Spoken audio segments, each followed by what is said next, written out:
you are taking everything you do so seriously. You're getting so bent out of shape. You're getting so twisted around the axle around everything that has to do with what you work on and how people move through academics. And that's impacting all these different parts of your life because now you're taking everything too seriously. You're getting bent out of shape about all these other things. That is Austin Hay. He's the co-founder of Clarify, which is an AI-driven CRM for founders and small business teams. And if you're new here, my name is Andrew Kaplan.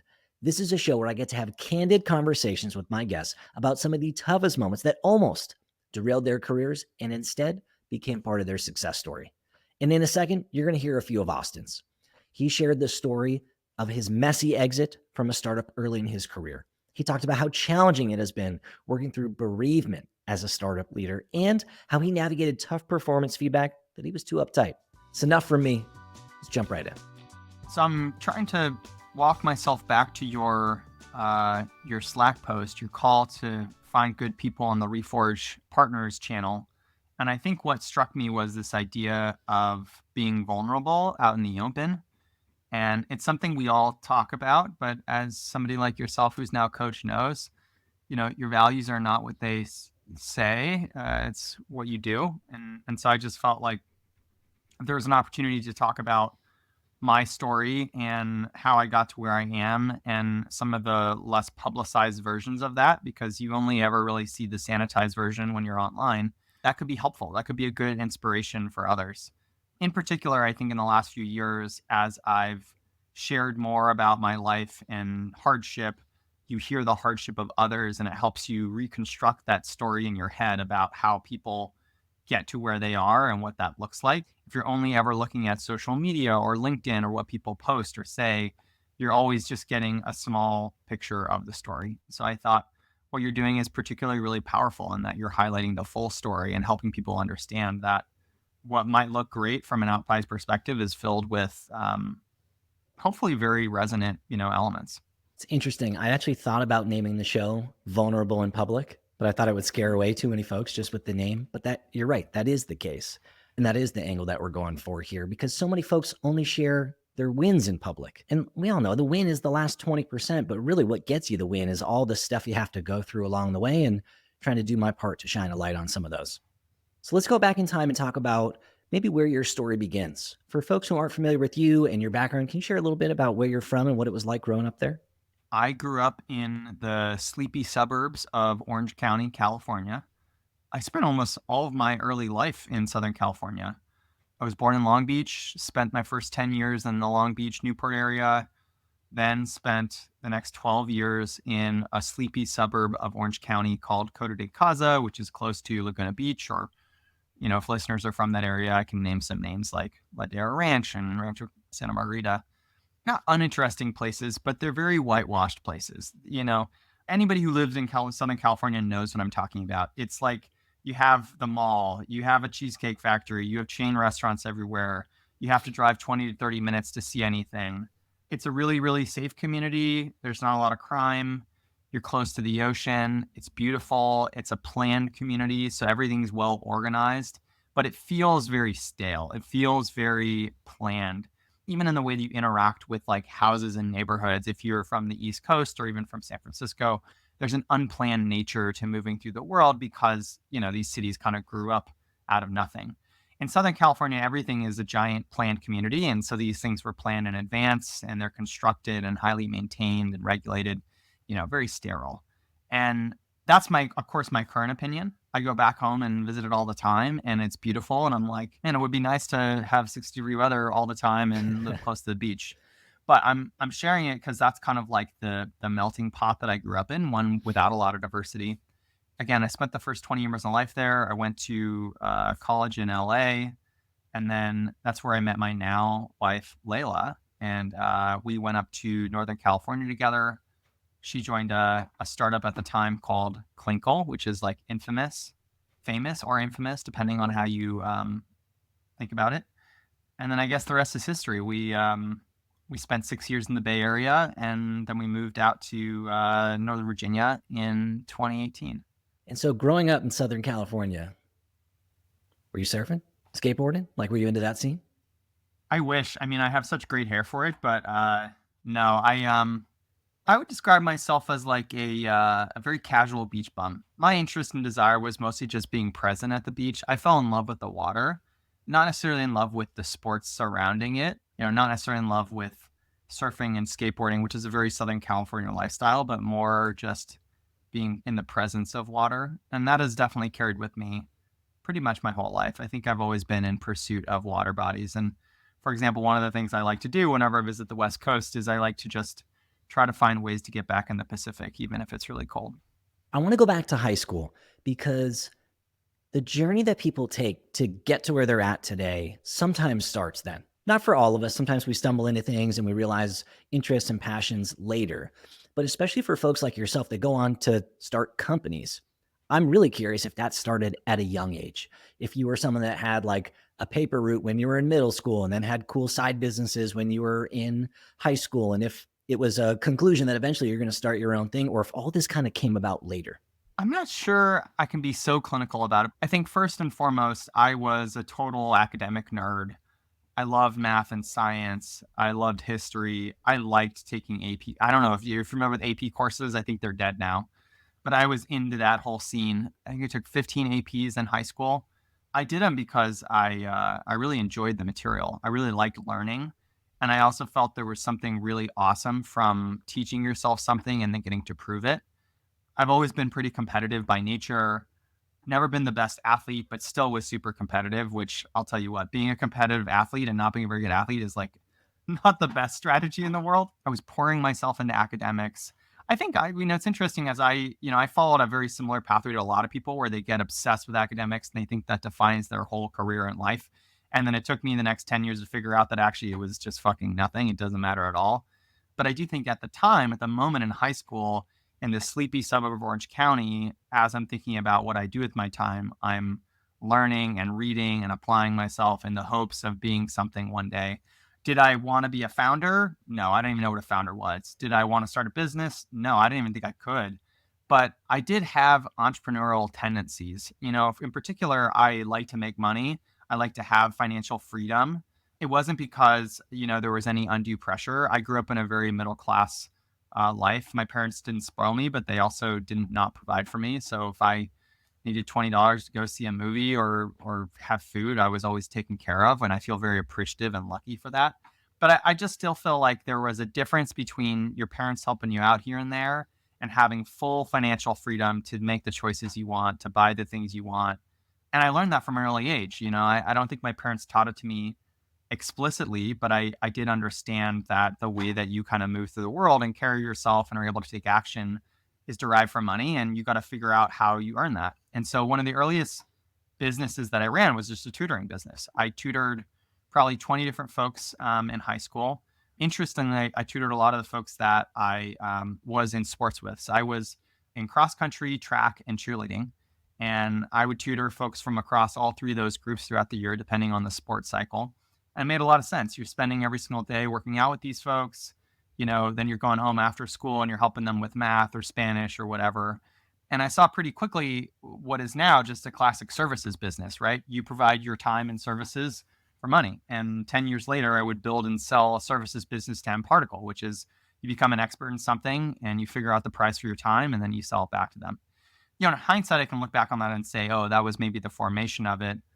I think actually maybe more important than the aspect of selling was the aspect of just being connected with humans, which has definitely persisted in my career. I really loved the idea of helping people. It made me feel great being able to help folks like achieve their goals or feel less stress. I mean, in particular, I felt high schoolers would get really bent around the axle around tests and this idea that they're going to be scrutinized for how they perform. And I really had a lot of empathy for those folks who would get nervous or stressed about tests. And so one of the things that I would try to do is calm them down and build confidence. And then obviously your tutoring helps them build confidence by doing practice, and practice leads to execution. And I mean, that's no different than I think than in a workplace, right? You come across folks all the time who maybe lack the confidence they need to be their best selves, or trying to get that next promotion, or are dealing with a difficult colleague or what have you. And I love the idea of helping, supporting, and coaching people. And for what it's worth, I think that's like a lot of the role of any type of leader or manager or even a founder. Agreed. And as someone who spends all day, every day, basically in support of others, no better feeling than helping somebody else win and helping somebody else get to that aha feeling. Tell us maybe the 10,000-foot view of your first few steps from that version of you to starting to work in the tech world. It was a complicated journey. Again, on paper, it looks very neat. I went to USC as an undergrad. I got an undergrad degree in environmental engineering. I went to grad school at Stanford. I got two grad degrees. But it was a troubled time and nothing was set in stone. I didn't have a clear path or vision. I mean, I remember people telling me this when I was younger, that life kind of is happenstance or that it's serendipitous. And I definitely feel that way. For example, when I went to USC, I didn't necessarily even think I would be going there. And, I didn't get any fancy scholarships. I basically applied to a bunch of schools and I got rejected from most of them. And I picked the school that seemed the best out of the options I had. My sister went there. My parents had gone, my dad had gone there, had a bunch of family there. I wasn't actually that intellectually curious at the time to explore other versions of the world that would have made me happy. I was still stuck in that academic mentality of like, hey, you got to pick the best school you can get into for the best price. If I were to go back in time and redo it, I think I would tell myself, like, hey, look, your academics don't matter, man. Focus on learning, focus on relationship building. What are the experiences you want to get out of it? But, I was 18, I didn't know. But USC turned out to be a great experience. I spent the first 2 years getting my ass kicked by people smarter than me. And I spent the last 2 years figuring out who I was and what I wanted to do and who I wanted to be. And I think in those last 2 years in particular, I found that I was deeply drawn to the ocean, deeply drawn to academic research. There was still so much more that I felt like I had to do in terms of learning. I wasn't ready to necessarily go and pursue a career. The options that stood before me were in consulting or, in my case, engineering. I would have gone and been a construction engineer or civil engineer. And I just looked at it and said, this doesn't feel right to me. It doesn't feel like my pathway. I want more adventure. I'm too eager to like learn and continue growing. So on a whim, I applied to Stanford, where I got into this PhD program that was in environmental engineering. Wasn't sure if I wanted to do a PhD full time or if I just stay for the master's. But I went there kind of thinking, well, this will just give me another opportunity to figure out what I want to do. And I loosely had this idea in my mind of what if I became kind of more connected with the ocean? Would that be a scientific researcher? Would that look like, moving out to an island somewhere and doing research on protected reefs? I'd spent the last 2 years at USC in this program that took me out to Guam and Palau, and I became a research diver. I went back a second year and brought a bunch of TA students with me. So, like, Austin at 22 was deeply enamored with the ocean, with scientific research, with the idea that that might be my life. And I invested in it. I went all in. I applied to one school for grad school, which was Stanford, and I got in and I went there. I can tell you with confidence, there was no plan there. It was just, it's the last play of the game and you throw a Hail Mary and you kind of hope it works out. And I don't know what I would have done if that didn't work out. Maybe just as a brief caller out, you get there. I'm a big believer that a handful of really great people can shape your entire life. And for me, there was a particular person who I think was the whole reason I probably got into Stanford. The whole driving force behind it was a professor I had at USC. His name was Stephen Sample. He was the president emeritus of the university. He retired. He taught this class on leadership. It was awesome. He wrote a recommendation letter for me, and I'm like convinced that that's the only reason I get in. And so that was the first instance where I was like, oh, wow, there is this ability to have folks open doors for you. And so you got to be thinking carefully about who you surround yourself by and how you build relationships and how others can help you. And as part of that, how you can help them and give value and prove yourself. So when I was at Stanford, I was thinking, well, after a year, I didn't want to do research anymore. I'd spent an entire year in the labs underneath one of the building, culturing bacteria and going out in the field and getting water samples. And I kind of started to see what life was like as a real researcher. And I said, oh man, this is different than what I expected. I thought I'd be on boats all day and like, doing scuba diving and all this other stuff. And that's just not it. Research is really tough. It's mathematically and intellectually invigorating, but it's also really tough. And I was looking out at the future and I saw a path for myself that would take 6 to 8 years to get that PhD, only to then like probably have to move to somewhere in the middle of the US that I didn't want to be to like get the 10-year job at the university I didn't know about. And there just seemed like so much risk and so much outside of my control. And I didn't have enough passion in myself to pursue that. So I kind of I reevaluated and said, I think I got to shift into business, and like here I am, a research scientist, somebody who really is enamored by biology and the environment, and I got to go learn business. So I stayed an extra year at Stanford. I picked up this master's degree in management science. I was kind of convinced, like, hey, maybe this would help me not have to get an MBA one day. Maybe this would just teach me enough to be dangerous. Really, what it did is it gave me some extra time. It gave me the year to figure out what I wanted to do, who I was, where I wanted to be, what I wanted to focus on. And I also took some courses that helped me, do what I now really enjoy, which is programming.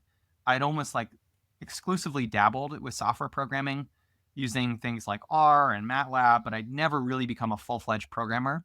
And in the second year at Stanford, I took the opportunity to teach myself Python, and I went and did a camp academy, and I came back from that and I really saw clearly how powerful software could be in my life, almost to the point where I was like, man, maybe I should have just done this from day one. But at the end of that second year, I didn't really have a path. So I did what a lot of grads and undergrads do, and I joined a consulting firm.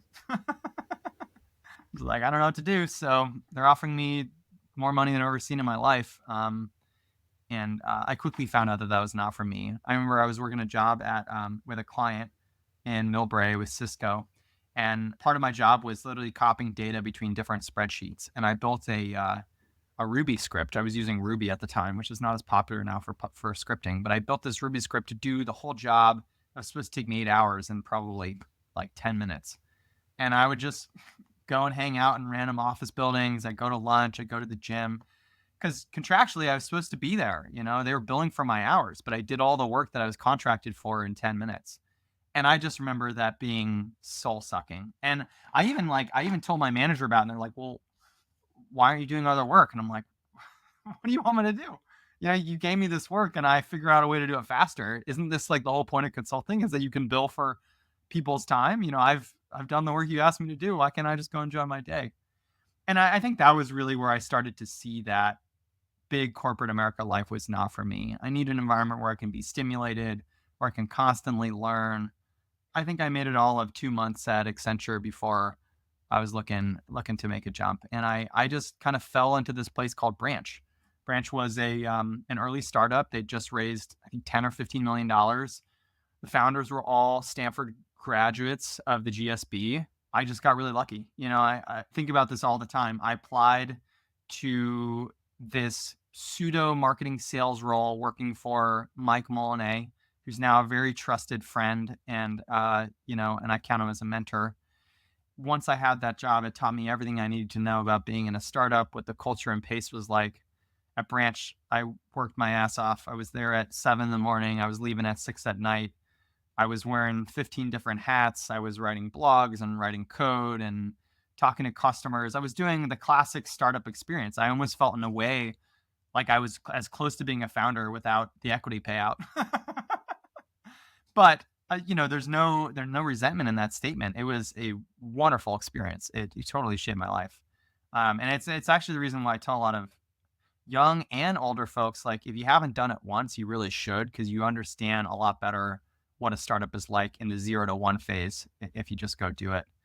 So that's your entrance into the startup world.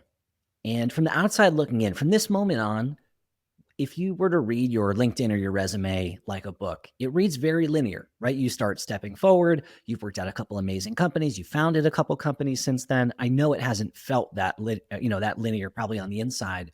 Could you share, kind of going back to these early days when you first started entering the crazy startup world, could you share a challenging moment at the early part of your career that ended up being this great personal growth as you reflect back on it today?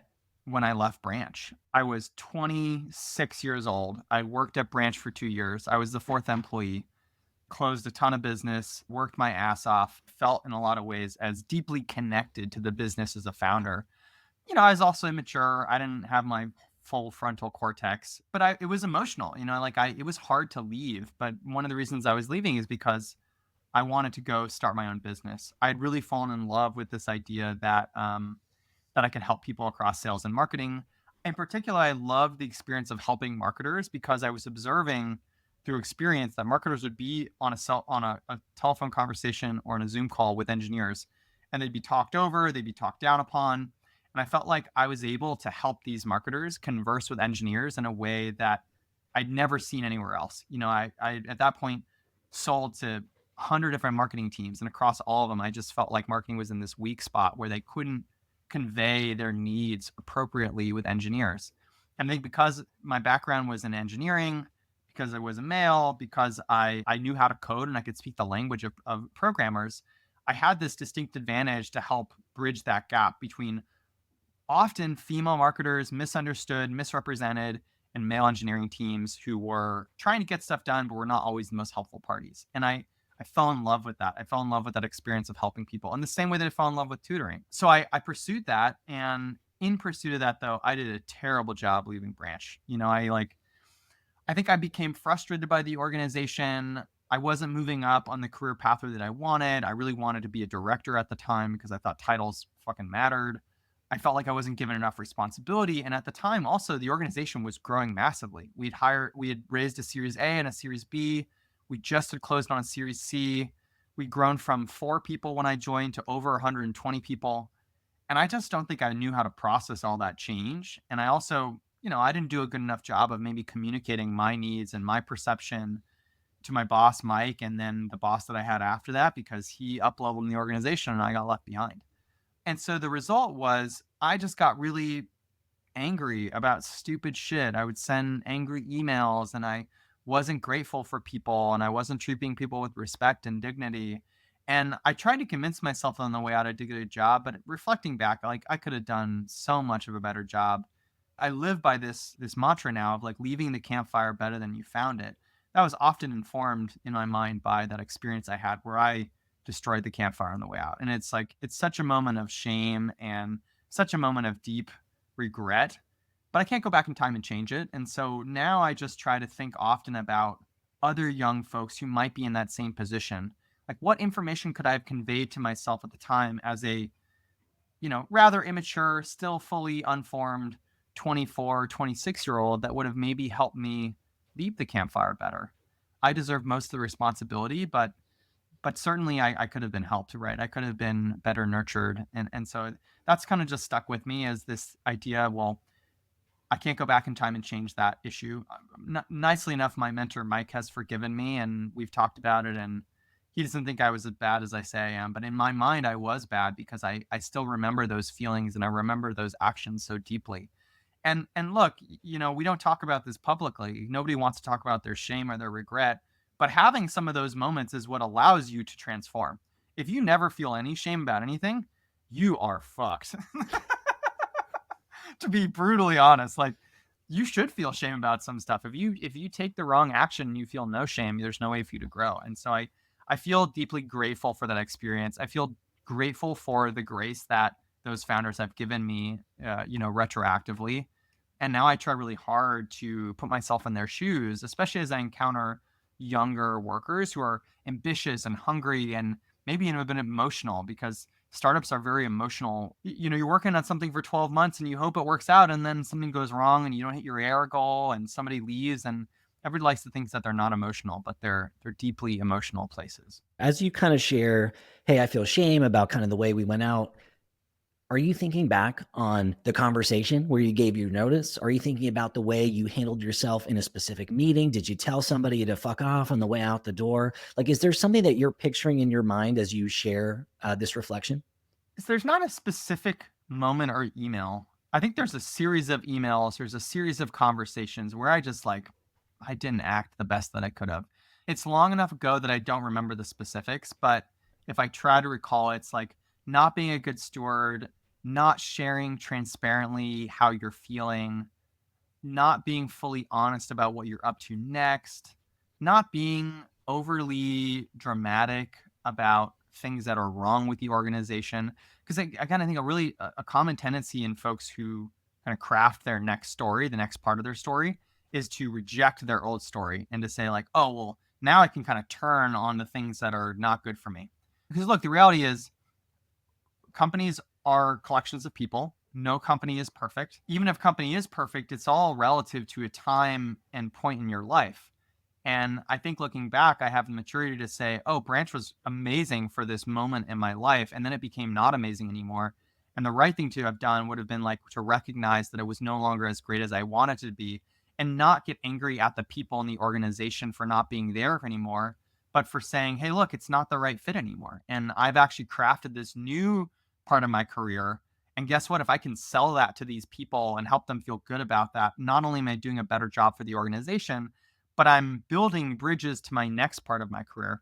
And instead, I kind of burn the bridges on the way out. It's like you get angry at the people, you get angry at the process, you get angry at not getting the title, not getting the promotion. You tend to get very cynical about every aspect of that life you have. And I think that's what happened to me is because again, I'm not remembering like very specific elements. Like there wasn't a big breakup that I had with Mike. There wasn't a big email where I super rejected it, but I just remember distinctly a couple of these compounded together to help me create that shame. And yeah, like I'm vaguely remembering an email I sent that was like not great to my manager that kind of got pissed him off, right? That might have been the start of it. In my mind, it was more about the collection of how I behaved over many months.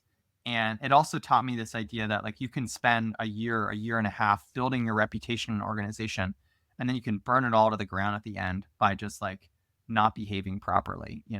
Yeah, one of the challenges that I think doesn't get talked about enough is everybody talks about how hard it is to work at a company that isn't growing. But the reality is, if you work at a winner, sometimes it's harder because things are always changing. The company's evolving so quickly. And the thing that you loved about it really is not that for very long. And that's kind of what I'm hearing you describe here.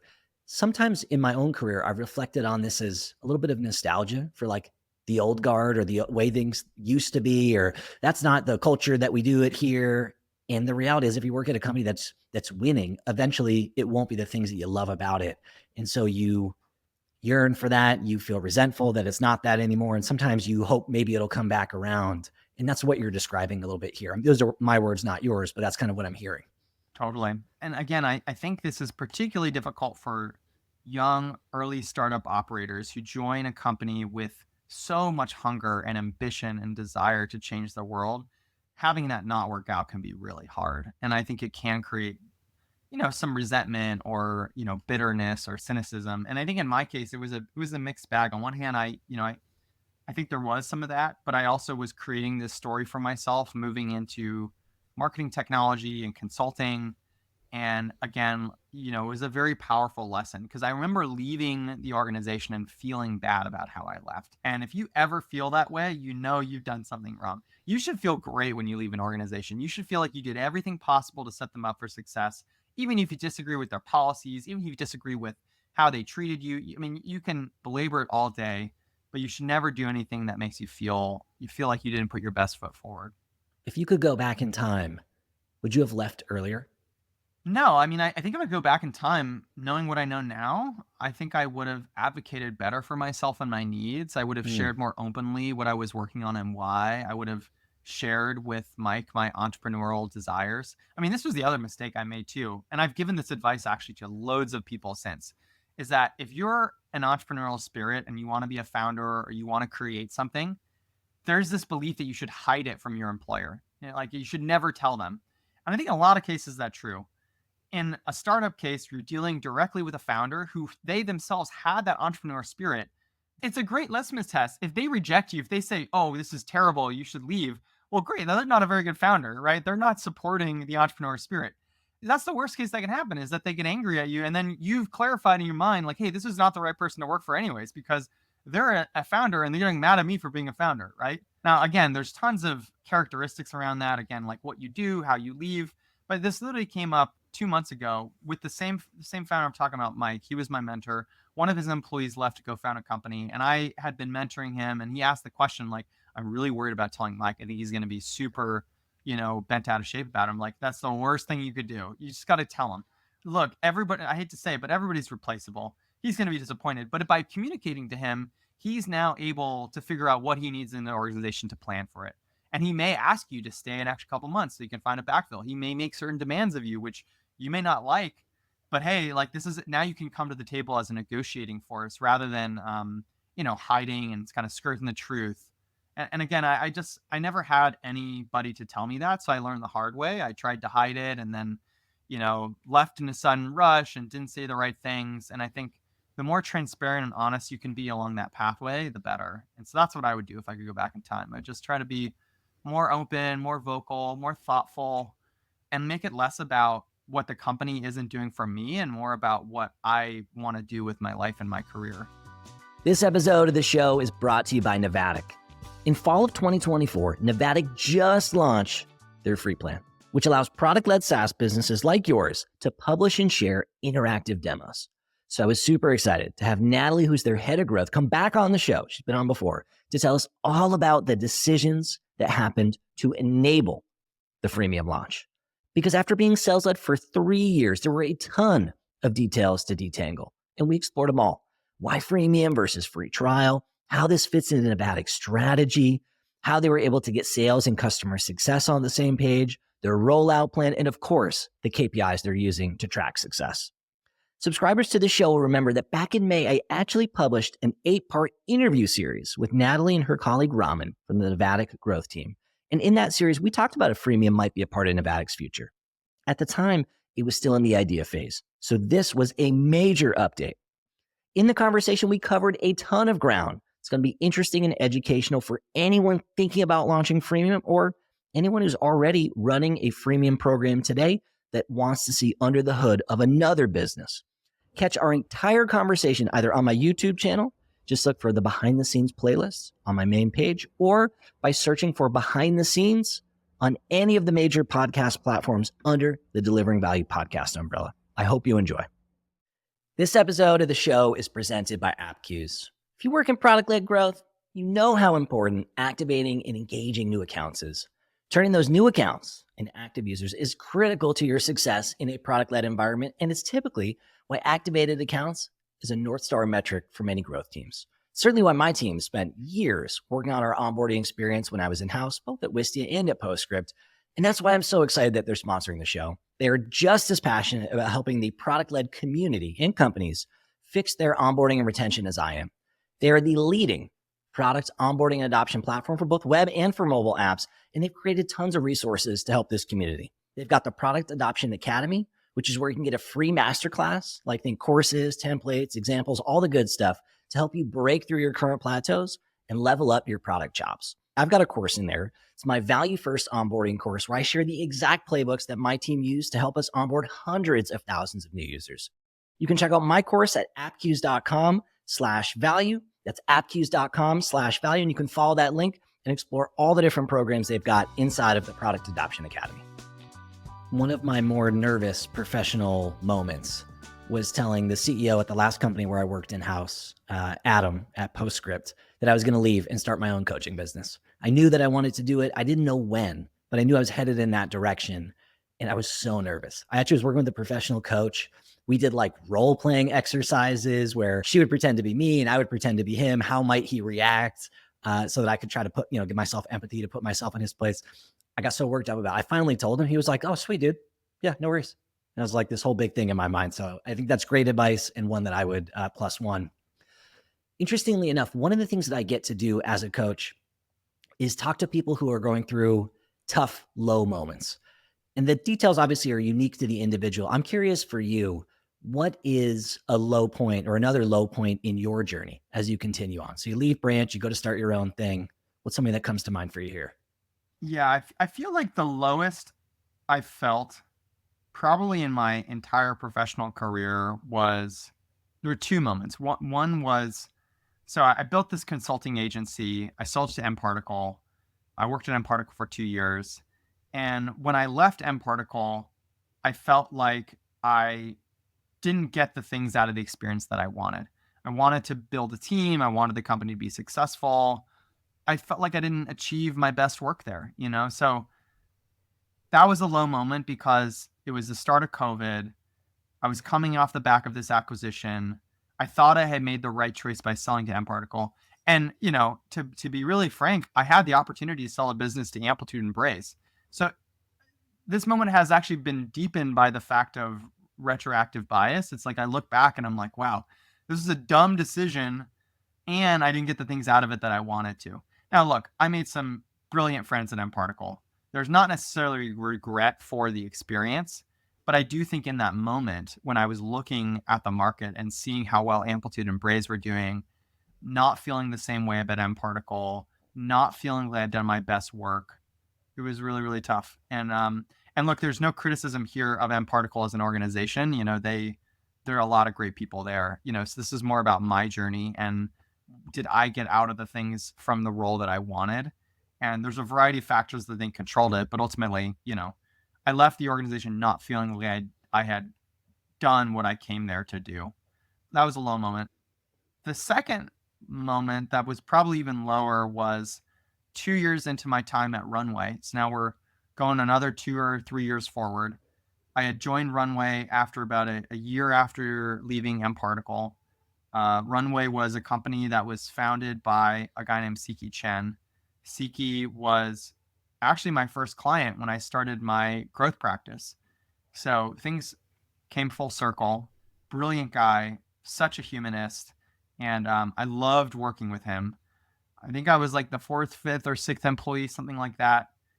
Led business operations there for just over 2 years. And my entire existence at Runway was remote during the pandemic and with my father-in-law dying. So that entire career position was one where I felt like I was kind of fighting to stay alive, fighting to support my partner, fighting to enjoy the moments with this human that I loved. And after the first year, my dog died. Dog was my best friend, so kind of added more insult to injury, more pain. I got to the point in April, maybe like March or April of my second year at Runway, and I just couldn't do anymore. I couldn't. I didn't feel like I could endure startup life any further because the strains of startup life are really real. Like I felt like I was on deck all the time taking care of these 10, 20 different individuals. I had a lot of responsibility both for leadership and IC work. Siki was depending on me for a lot of things that I just felt like I couldn't do anymore. And it was low not only because of the emotional weight of what was happening in my life, but because I felt like I was a failure. Like I had failed this person who I deeply respected, and now I needed to leave the organization. And look, the ultimate outcome that I came to in my head was I need to go to a bigger company where I can kind of fade a little bit into the background, and that's okay. Not to say that, this happens across all of corporate America, but there's just this reality when you're at a company of 400 people, you're one of many. You have lots of support from folks. The work you do can be more concentrated or specialized. And so I thought in my head, like, hey, I'm going to go to another company, but I'm really going to focus just on the work that I know that's easy for me. I'm going to use this time and opportunity to kind of like recharge and emotionally heal. And it was just so hard to come to that conclusion though with somebody who I deeply admired and expected. I ended up going to Ramp, which a lot of people laugh at that because Ramp is like also this crazy startup that grew really fast. And but the difference is I remember talking a lot with some of the leaders at Ramp when I first joined and sharing the experiences I was having, and they were just big enough at that size and stage as a company to be able to support me better. Not that Siki wasn't, not that any of the leaders and the people that I love at Runway weren't, but a company of 10 just you rely on every single person to be hustling all the time to perform and execute. A company of 350, if you have to take the day to help your father-in-law, to support your wife, it's not going to be as impactful on your company. Have you read the book Radical Candor, the Kim Scott book?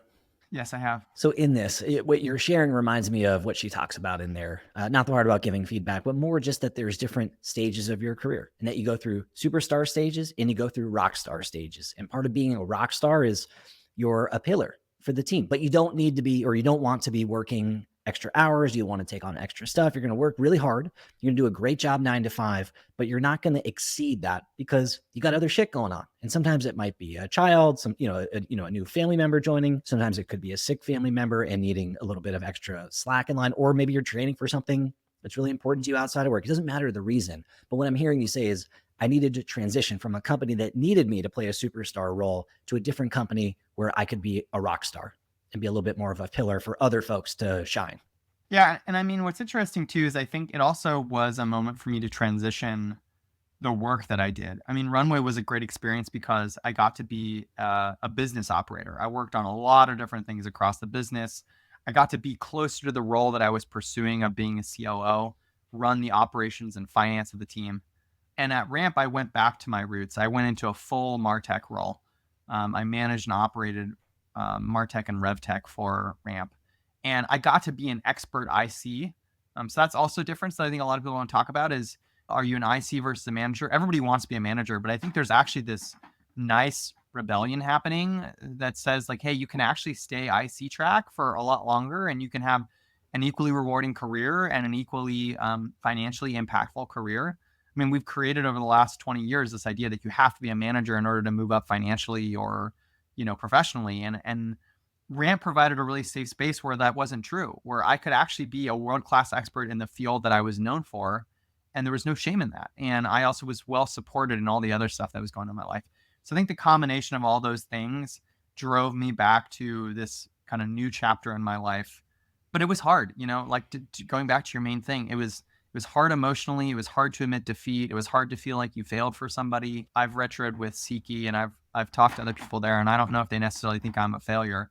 But it doesn't really matter what other people feel. It matters how you hold yourself accountable and how you feel coming to terms with how you left things. So, the good news though is I do feel like both at Runway and even at Ramp though, I learned from my lessons of the past at Branch. I did an incredible job to the best of my ability to leave the campfire better than I found it. I tried to tie all the boxes and put people in a good place and handle the conversations thoughtfully and maturely and tell people in advance and plan for your departure. Really just be, a good citizen to the organization as you progress out. And that's something that I really cherish, not only in the employees that I hire at Clarify, but also I admire this in people I come across. When you had all this stuff going on in your personal life, were you transparent about it to the team that you were working with at that time? Yeah, 100% transparent to my team at Runway and 100% transparent to my team at Ramp. I've also been transparent about the process to my co-founders and my team at Clarify because it was 2 years ago now, but it still impacts me, and there's still that rawness to it. There's still the emotional turmoil that kind of follows death. It's something I think about a lot is like people think of bereavement as this point in time moment where like something happens, you lose a loved one, you lose a companion, and then you kind of like pick up the pieces and you get a week off for bereavement. But like what they don't realize it's like it's not a 1 week process, it's not a 1 year process, it's a multi-year process. And there are going to be moments where it's easy and moments where it's hard. And so one of the things I'm actually trying to do more of at Clarify is just talk more openly about it and try to shape the narratives so that people understand when they go through these tough experiences themselves, they know how to react and they know how to actually ask of the organization what they need.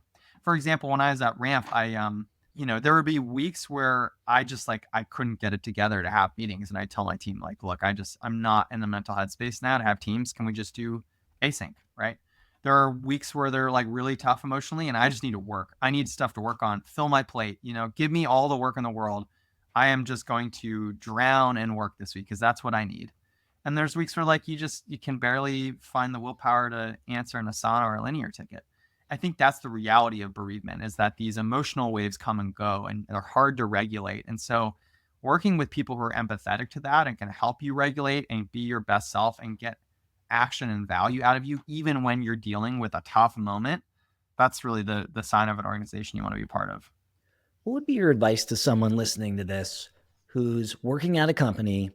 They're going through something major in their personal life, whether it's bereavement or loss in some other way, shape, or form, or some other distraction in their life, and they haven't told their employer, and they're nervous too, because they're like, shit, I'm basically telling my employer that I'm totally distracted. I'm not at my best. I'm not producing high quality work right now.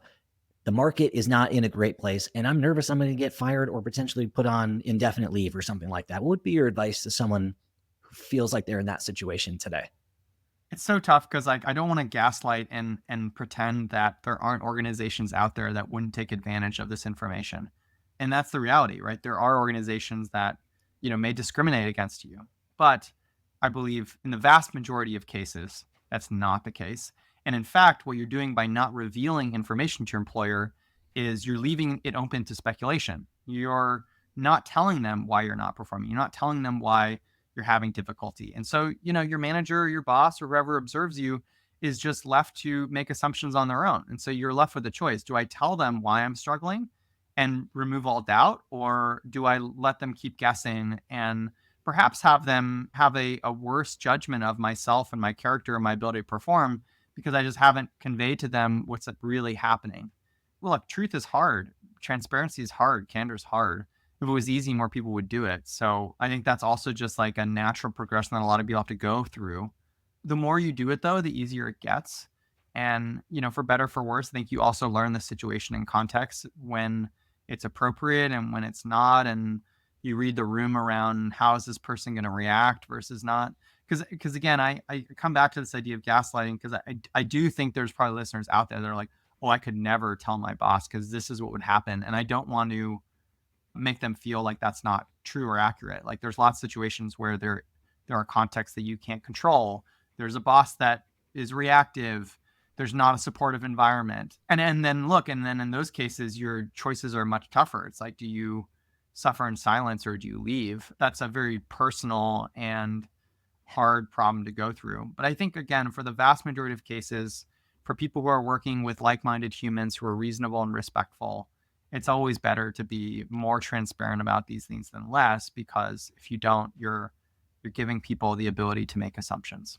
Right. And then maybe you get some feedback or you're in some weird place then where someone pulls you aside and says, hey, it doesn't seem like this is working that well. And then you already feel worse. You're already feeling low. Now you're feeling punched down on after that. And so there's this compounding effect that can happen if you don't share and you don't lean into that vulnerability and that transparency.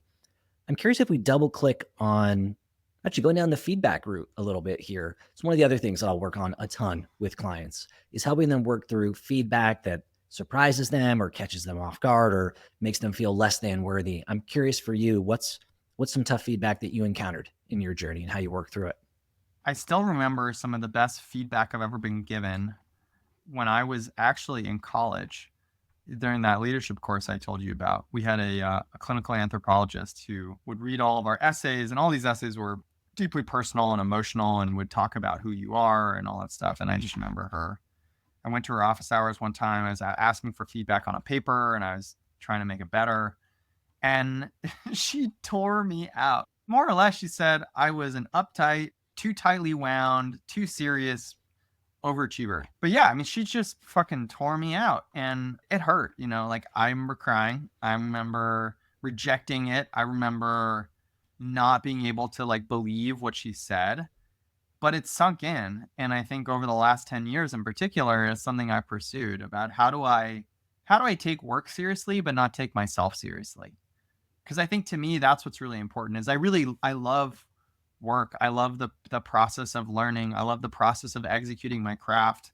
I take a lot of pride in my work and I think I'm good at a lot of things. But you can't let your pride in work and your ability to execute and to value those things shape how you're perceived and how you move through the world. And I think that's what was happening. That was her feedback. Like, you are taking everything you do so seriously. You're getting so bent out of shape. You're getting so twisted around the axle around everything that has to do with what you work on and how people move through academics.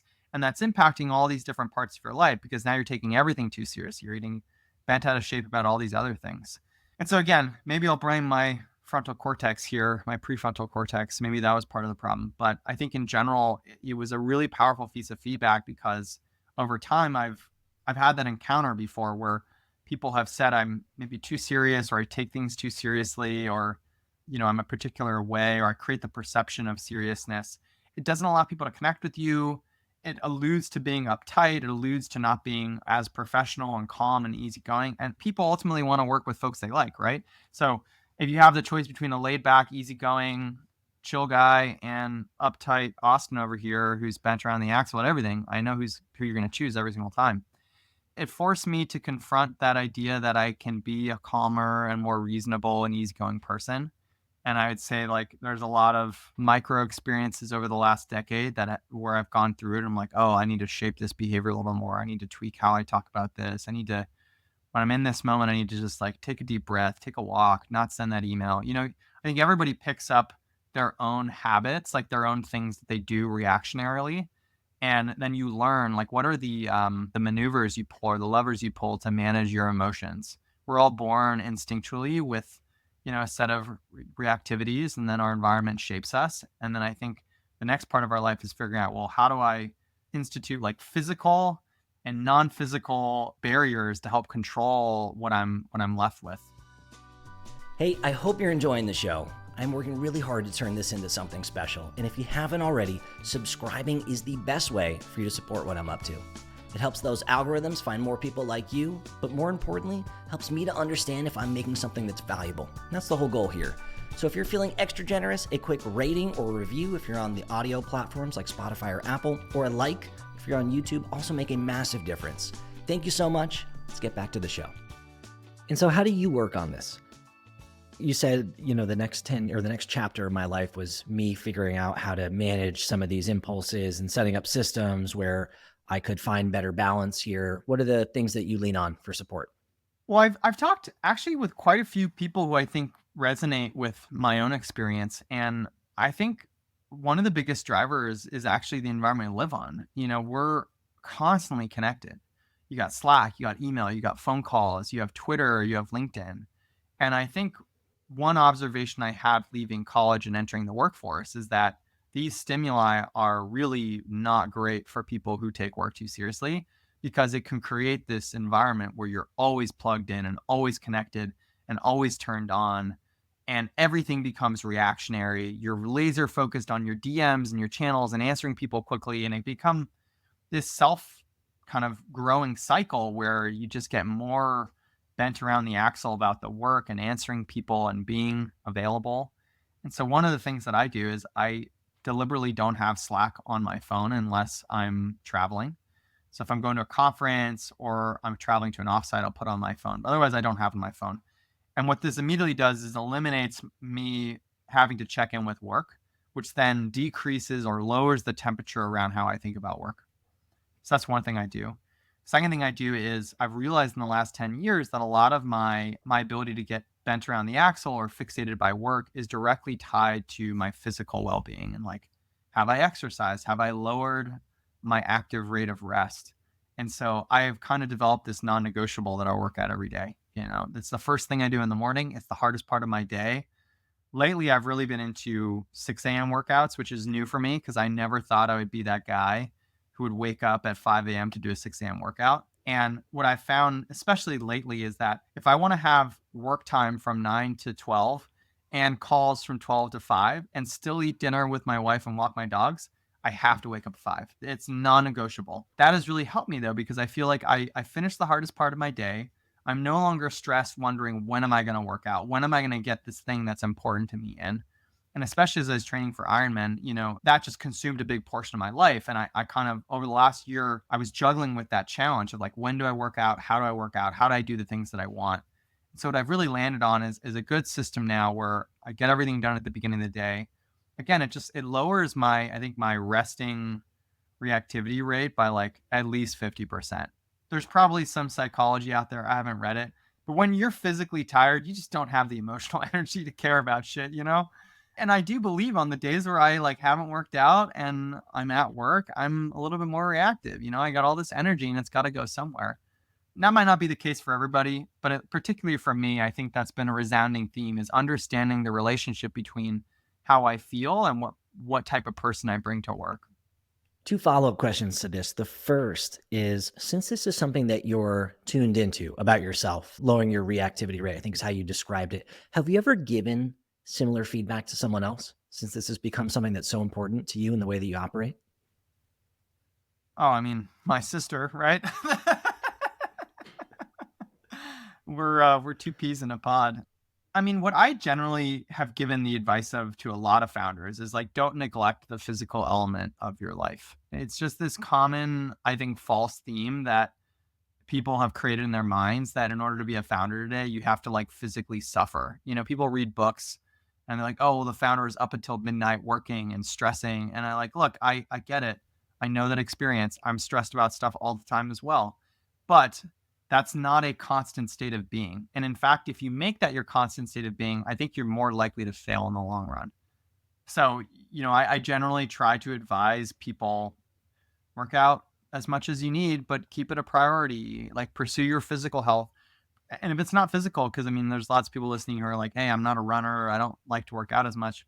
It can be intellectual. It can be emotional. Do you play the guitar? Do you have a certain hobby? Making space for the things that help you disconnect from work is what then allows you to bring back that version of yourself to work that you really want.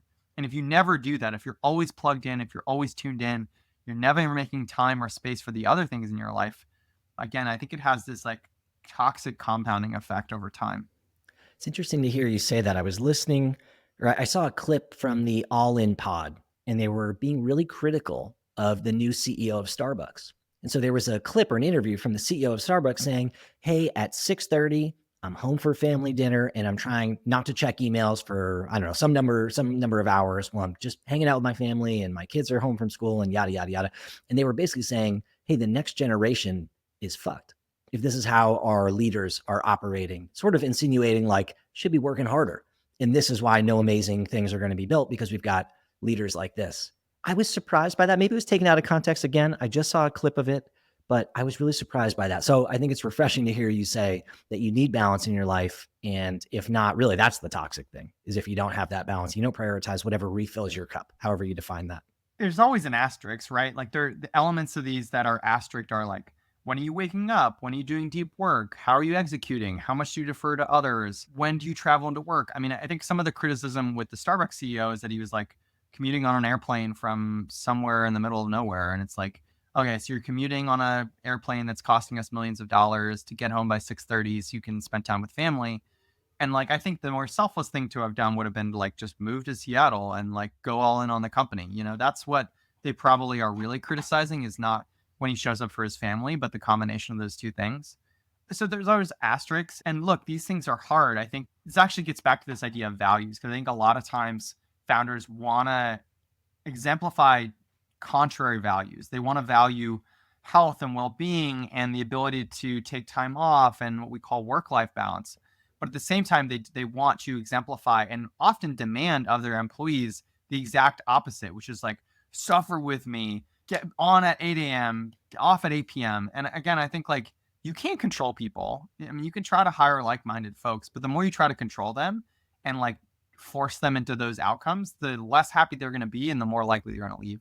Instead, you just want to create an environment where people can be themselves and do their best work. And I think like for some people, that's going to mean I have to work every day because otherwise I'm going to go nuts because my metabolism's too high and the physical existence I have will not allow me to not do that. There's other people who are like, I actually am fine working long hours, but then on the weekends, I need to completely uncharge and I need to like work on my other projects or whatever it is. There's always this balance. There's always this in between. There's no right answer here. The last thing too, I would share is that, again, it's really hard to know the story when you're not measuring performance. And I think that's also part of the All In podcast, because I know what clip you're talking about, is this idea of, hey, are we screwed because we have folks who are going to dinner with their families at 6:30? I don't think that's the problem. It's how did you spend the other 12 hours of your day? What was your contribution? How did you do work? And are you prioritizing effectively? I've met a lot of founders, and this is not to critique any of them, but this is just a reality, who spend 10 hours a day on calls. But are those calls prioritized? No. Are they following up properly? No. Are they doing the next action items, the next steps? No. So how you spend your time is just as important, in my opinion, as how much time you're spending. I'm curious about if your focus on having more balance in your life has turned into some kind of affirmation or a sticky note or like inspirational poster on the wall, or if there's any like physical representation of it in your life. I have too many bikes in my living room for my wife. So that's a joke. Is I have the physical manifestation of these expensive bikes that now I use to do triathlon training that are reminding me all the time to get my ass out there. But no, I don't necessarily have a physical representation of it. They can be really meaningful and powerful. It's a good idea. Maybe I should. Yeah, I'm not asking for any specific reason other than I'm just curious because I get to talk to folks and they all use different tools, right? So having a bike somewhere to remind you to bring more joy and to have more balance in your life is one of those. And I talk to other folks who pull a sticky note off of their laptop and show me in the camera. And all those things are great, right? The point of this show is just to surface. There are many different tools available to us, and just curious about yours. I will say though, I do have tools that I use. I mean, in particular, like I think Garmin, for example, has been a great tool at helping me achieve my goals.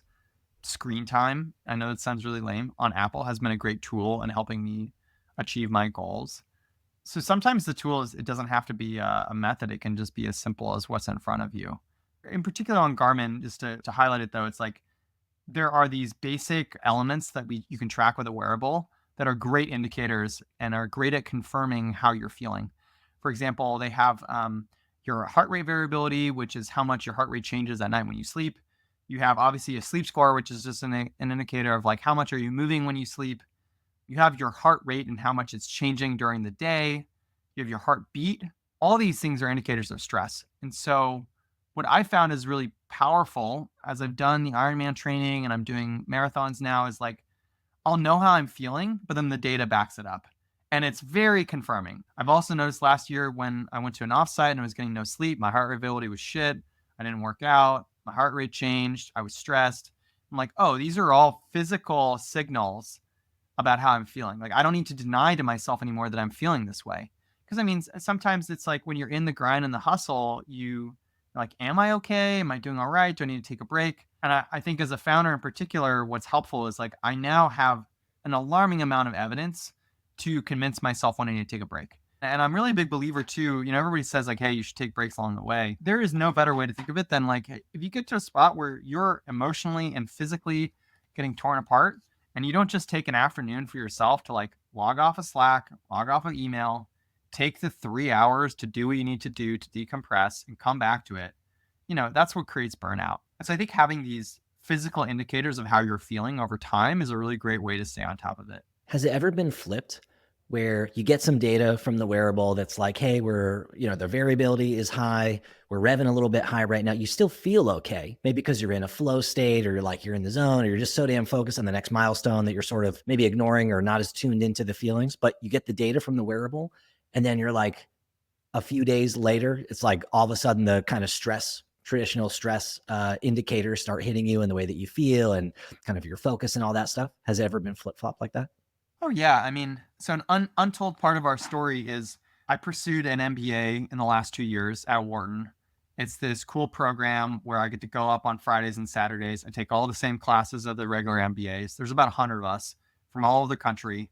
You got to be over the age of 30. You have to have 10 years of experience. It's for a bunch of old farts like me. And you get the full MBA. You get to be on class. But the trade-off is you got to go to Philly every 2 weeks. And so I've been traveling back and forth to Philly for almost 2 years now.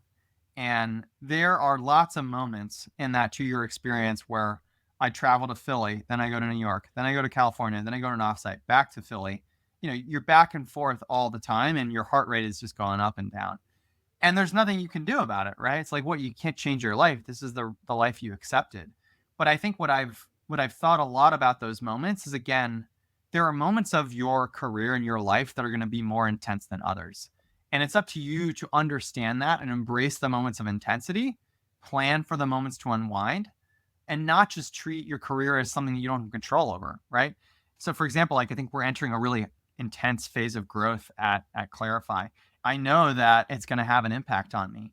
And I hope and expect that once we get through this next phase, once we hit a milestone, I'll be able to be in a position where we've hired good people around myself so that me or one of the founders can take a couple of days off and not be stressed about it. That's the goal and the dream, is to build yourself a life where you can take those moments. Now, to the podcast that you talked about's credit, it's like, I'm not going off to France for 5 weeks in the summertime and drinking wine.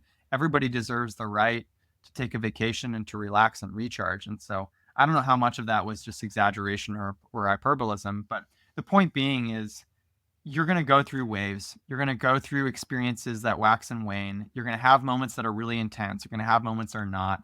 Even in the stories that we talked about, I kind of count Runway as being this really stressful and intense event. And then parts of Ramp were, and then after my father-in-law passed away, parts of it weren't. And you just have to treat your life a little bit more as something that you control. In particular, though, I think these wearables and the data from it has allowed me to see what's happening before it's coming, and then to confirm what's happening as it's happening, and therein make choices about how I spend my time. Whereas previously it's like, I think I'm stressed. I've been burnt out lately, but there's no confirming evidence of it. And so you're just going off of feel, which again is good for a lot of people, but it gives me more conviction when I'm like, I'm feeling really burnt out. Look at my watch and it's like, yeah, my heart rate's been shit for 2 weeks. Like, I should probably just take a day. Maybe I should either plan an out of office for an afternoon to recuperate, or maybe I just need to take the weekend and like just not work until Sunday, just like try to push off all I'm doing, give myself that time to recuperate.